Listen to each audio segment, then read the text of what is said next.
Hello, Stephen. Hello. Thank you so much for inviting us into your lovely garden. I'd always like to start this from the beginning, so just tell me where your story starts and how. I thought you were going to ask me about my garden, but anyway. We'll get to that later. You'll get to that later, that's fine. I've had a lucky life, and I was born just after the war, or in 1945, and into a large Catholic family in Warwickshire with 6 boys and 2 girls. And my childhood was spent near Stratford-on-Avon and in Worcestershire later on. But I was sent to a boarding school in Yorkshire run by Benedictine monks. And I had a happy school time there, mainly interested in cricket rather than anything else. But the first thing I did after leaving school was go as a volunteer to Uganda. As a 19-year-old teacher in a Catholic seminary, a sort of secondary school run by priests, for trainee priests, and in the southwest of Uganda, in the mountains of the Moon, where the gorillas live. I nearly thought of going back to Africa to be a missionary or something, but in the end I decided to give the Benedictine life, the monastic life, a time. So I didn't think I'd last 3 weeks, but I lasted six years. I went back to my monastery at Ampleforth and trained as a monk, which I was one of the... I always said that the best thing I ever did was join the monastery, and the next best thing was leaving it, because it was in the 70s where commitment was difficult and I couldn't really commit myself to the life, and there were lots of aspects of it which I didn't really like.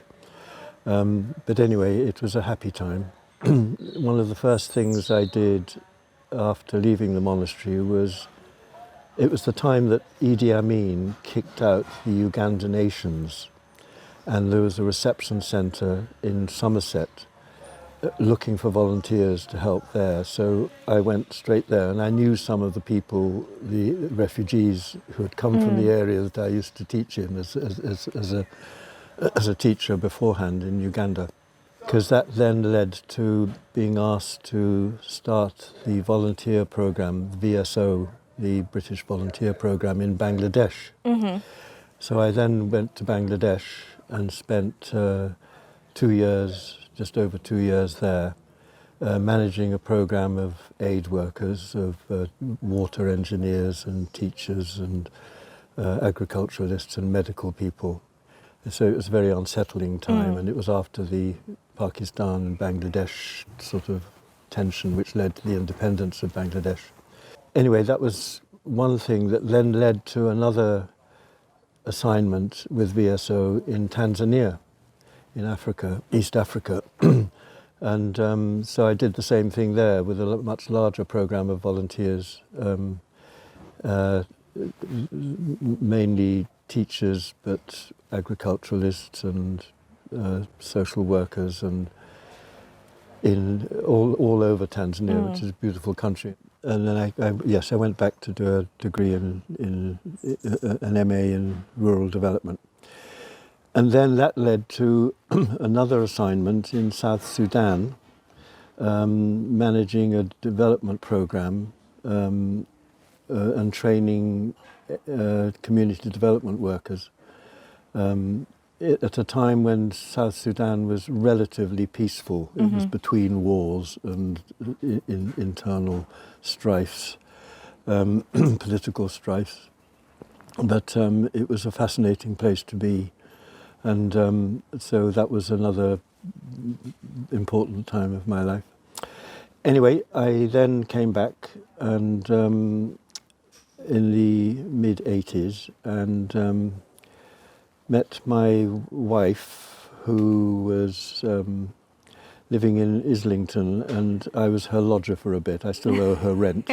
And then for the next career, the next period of my career, I was based here, but working for the Catholic organisation CAFOD, the Catholic Overseas Appointments Bureau, managing their programs in Ethiopia, Sudan, Tanzania, places like that. But it was the time of the Ethiopian famine, and my job was to coordinate Catholic aid into the war zones of Eritrea and Tigray, which was quite a big commitment.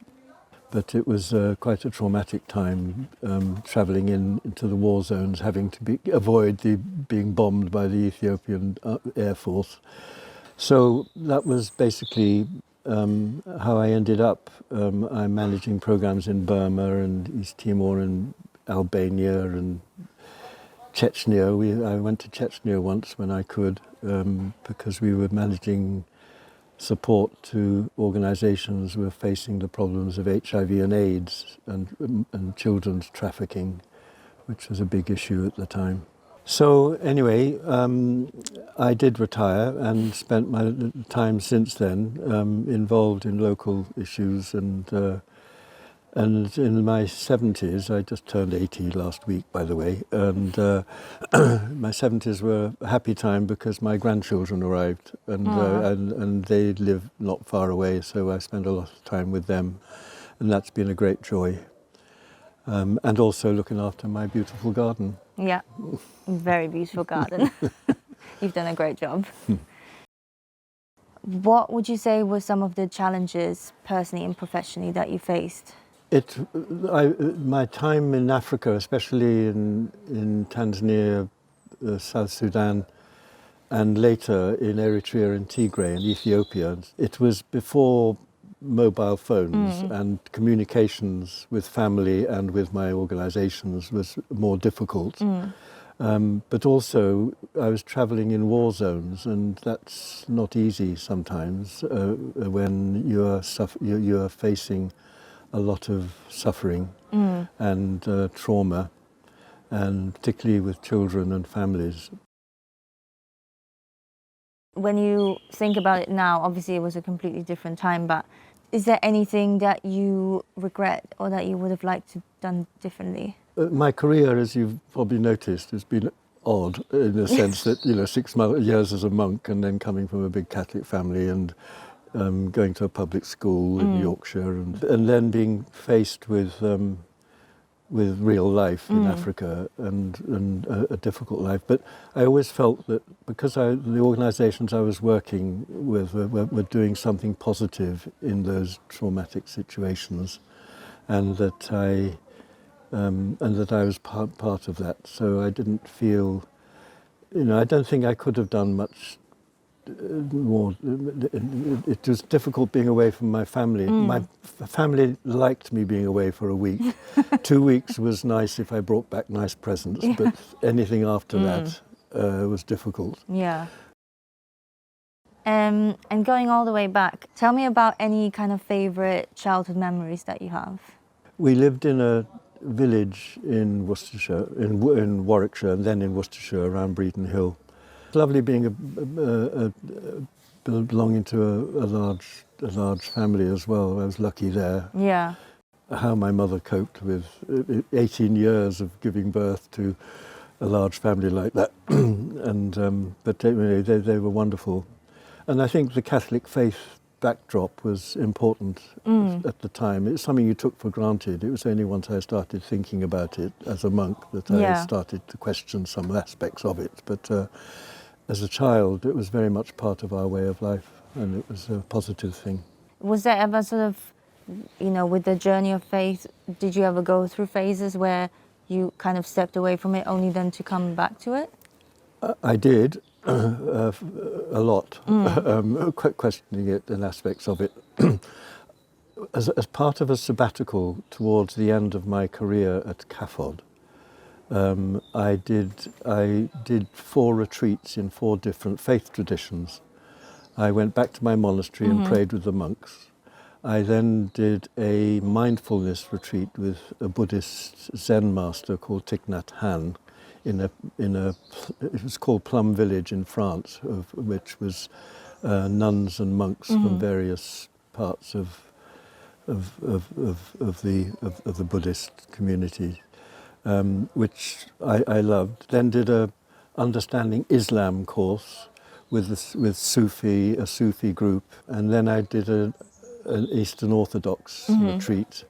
Anyway, I went back to my abbot afterwards and said that that I thought that I explained what I'd learnt from these 4 retreats, and he said, Stephen, your God has become like a cosmic semolina pudding, he said. And I think that's probably what happened. I mean, it was, I'm a bit of a, I cherry pick my faith, but I think once a Catholic, always a Catholic, and the basic teachings of Christianity and Catholicism I still hung on to.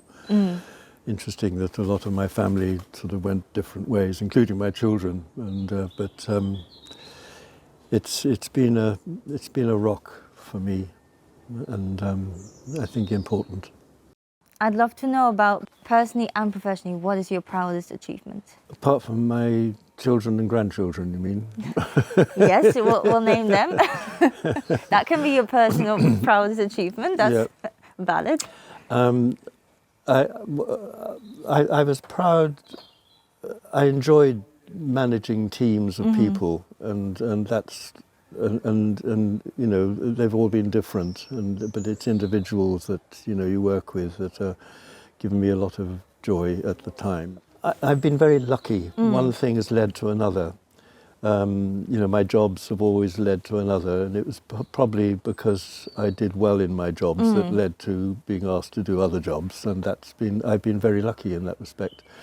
The other thing that I'm very happy about and proud about is that my children are following in my footsteps a little bit. My son has been working in Palestine for Save the Children and Now War Child, and he's in the thick of it. And my daughter makes films on issues to do with climate change, and that's amazing. Yeah. And so I'm lucky with that as well, and my lovely grandchildren. You've clearly done something right. So I've done something right. Yes. With all the life experience you've had, what advice would you love to give, younger generations, or maybe people who are interested in that, field of work? Anything?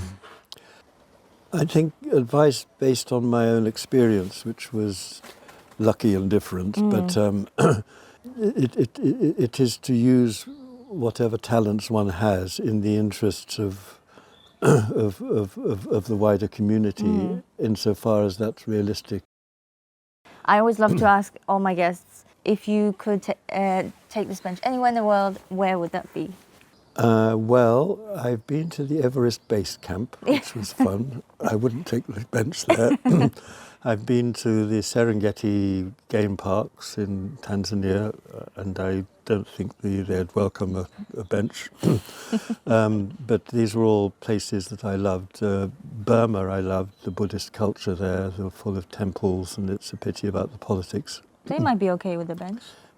They might be okay with the bench, yes. Yeah, that was good. My mother's family is from France, and I've got lots of... One of my interest is family history, and I've been lucky having a lot of contacts with my families in France, and there's some lovely bits of France that I could take my bench. Yeah. And Ireland also. My wife's from Ireland originally, and we have lots of contacts in Ireland and love that as well. The west of Ireland, particularly Connemara, where we've been to a few times. I could take my bench. Yeah, you've got lots of choices. I've got lots of benches. Who would you dedicate this bench to? I think one has to acknowledge one's parents. But I've had some wonderful colleagues in the aid business and in the church business, not church business, but in my monastic. I just recently returned to my monastery and spent time with some of the survivors of my time as a novice there. So it's the people that I have met along the way and have kept in touch with, and it's been a joy. Lovely. And I guess we have to also I have to, ask about the garden. We were just so lucky with this garden. It was in two parts, and it was full of sycamore trees, a lot of which I cut down because it was one right against the house. But we cut it down and then asked permission from the Hackney Council if we could cut them down. They said no, but they said it was too late. Anyway, and then the previous owners had planted this lovely willow tree and the magnolia, and so that's been a feature of the garden as well. But otherwise, it's hard work, I can tell you, but very enjoyable hard work. It's been a big joy, and we're lucky. Yeah. In fact, my whole life has been lucky. It's very nice. Yeah. I love that. I think that's a wonderful way to end this conversation. Yeah. Thank you so much. Shall we cut there? Can you make something of that? Yeah, absolutely. Are you sure?